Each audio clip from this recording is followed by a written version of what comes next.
last week, I talked about what you should do in your first 3 months of assuming a new leadership role as a new manager, okay? And one of the things I spoke about in the video is having a one-on-one sit down with each member of the team. So today, I am coming to you with what that one-on-one meeting should look like and what should be discussed at that meeting, okay? So if you are wondering, what do I say to this person? How should this meeting go? Is this an interview? It is none of that, okay? So if this is you in any way, sit back, relax, and enjoy. You will definitely need this.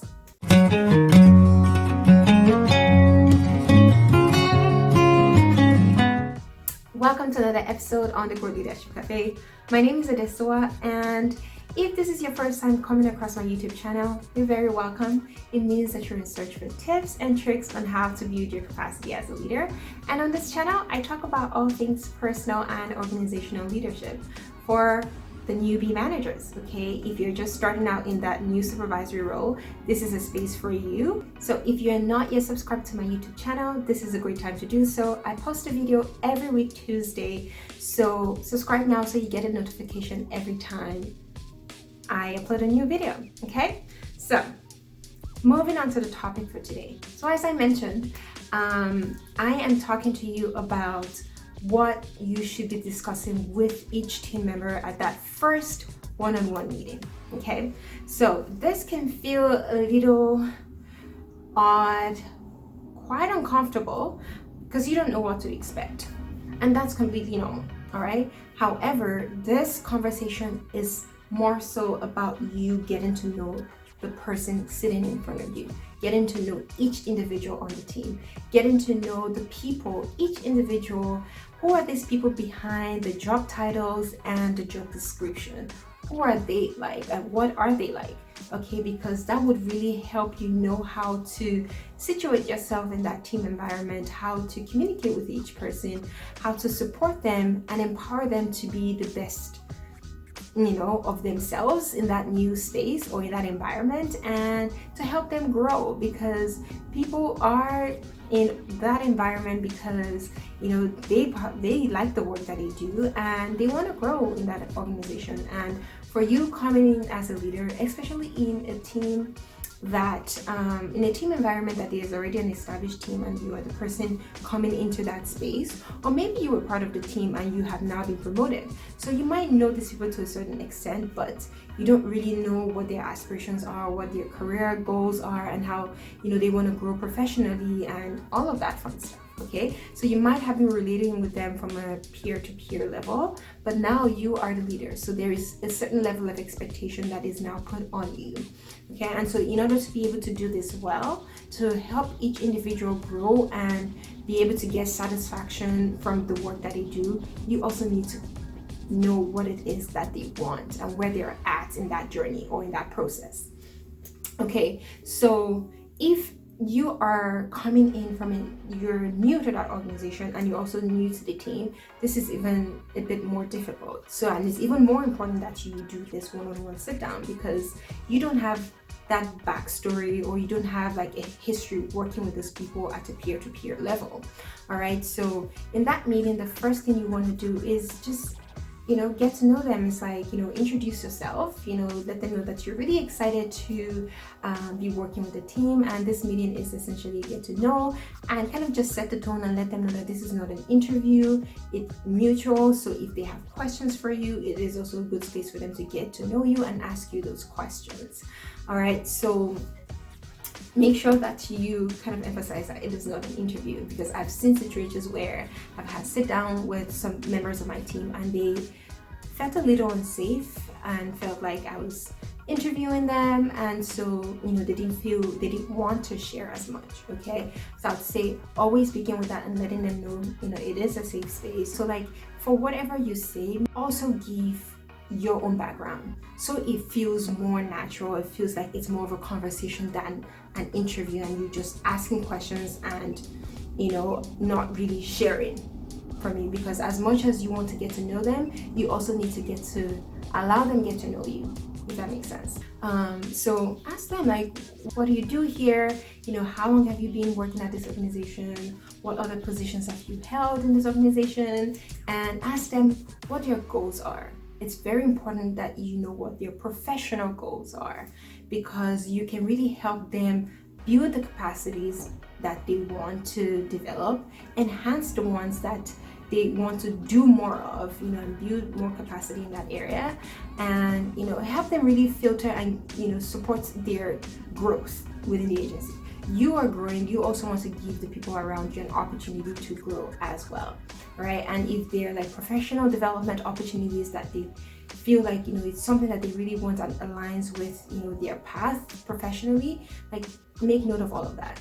And so one thing I would say is, again, for it not to feel like an interview, you're not there just asking questions and writing things down.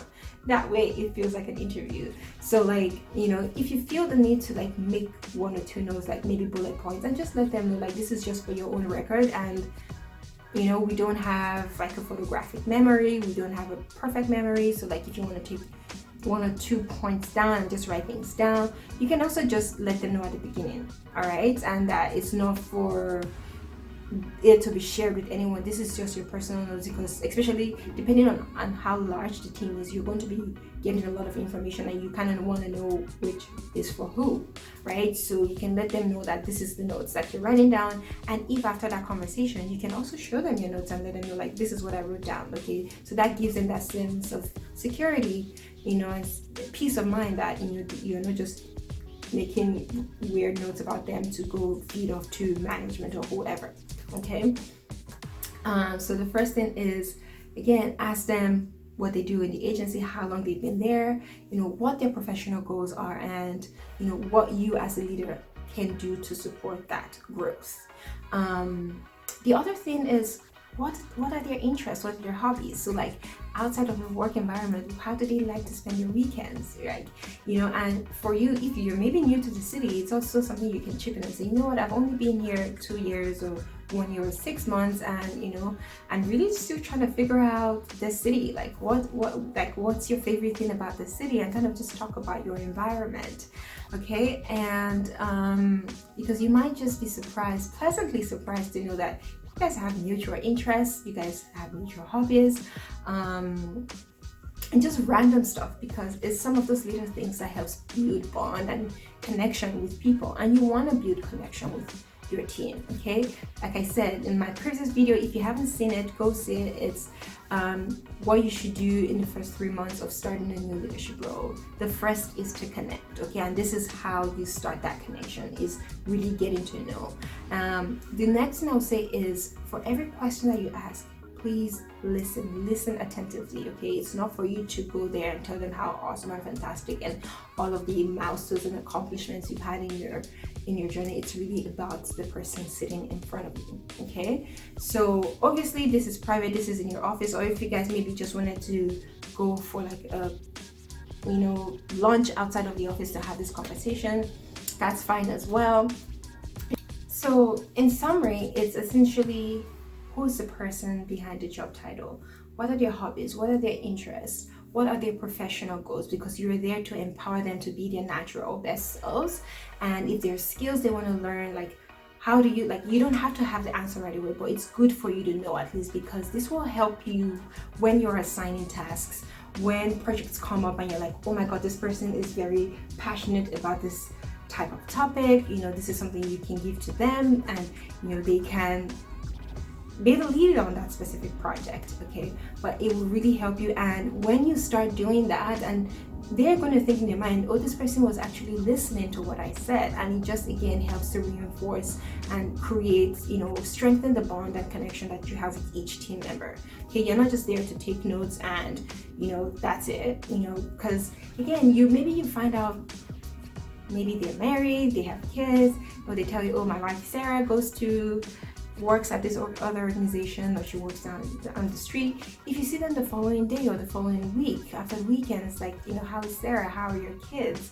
And that kind of thing, like, it really just, trust me, like people remember that. that you remember their names. You remember, say, a name that they mentioned to you, whether that's, their significant other or somebody, meaningful in their life, okay? They remember things like that, this person pays attention to details like that. So it's very helpful, when you're paying attention to things like that. And, you would definitely be memorable, okay, if you are that self-aware and aware of your team environment and what's is happening in their life, okay? Because at the end of the day, depending on people's family dynamics, you might just be noticing that, oh, this person tends to be late sometimes, and maybe by default of that conversation, you might have been told that their wife is really sick at this time, and they are the ones dealing with whatever family commitments that they have, and that's kind of impacting their punctuality to work. And it will help you. It would definitely give you some context. I'm not saying be impartial and just let things slide, but it's also like we're human, like things happen in our lives, and you want to be that person that has empathy and demonstrates that and accommodates when people make mistakes or when issues come up, and just like if you see that something has really happened in your life, give them a day off and like, okay, I know that this is really stressing you out, so please feel free to take the day off if you want it, but it starts with things like that. They really getting to know the person as opposed to what their role is at your organization. All right, so again, this conversation might feel very odd and just uncomfortable. I do have a 5-step power guide that I created. It is free. It is called Confrontation to Conversation. So if you're still just figuring out how to have conversations with people, I would highly recommend you take a look at that and take a thing or two for that. This is something that has worked for me over the years and works for my clients, so I would really encourage that you get access to it. So I'm going to put a link to it in the description box below. Feel free to download it. It's free of charge, and so enjoy, it's all yours. And that's all for today. If you really like what you heard today, I'll say give this video a like. All right, let me know that you appreciate the content coming out of this channel. If there are questions that you have, if there are topics you want me to cover, by all means put it in the comment box below. Connect with me on social media. All of my social media handles are in the description box as well. And if you're not yet subscribed, again, subscribe to my YouTube channel so you get a notification and support your girl. All right, but anyways, that is all for today. Until next time, take care of yourself. Bye for now.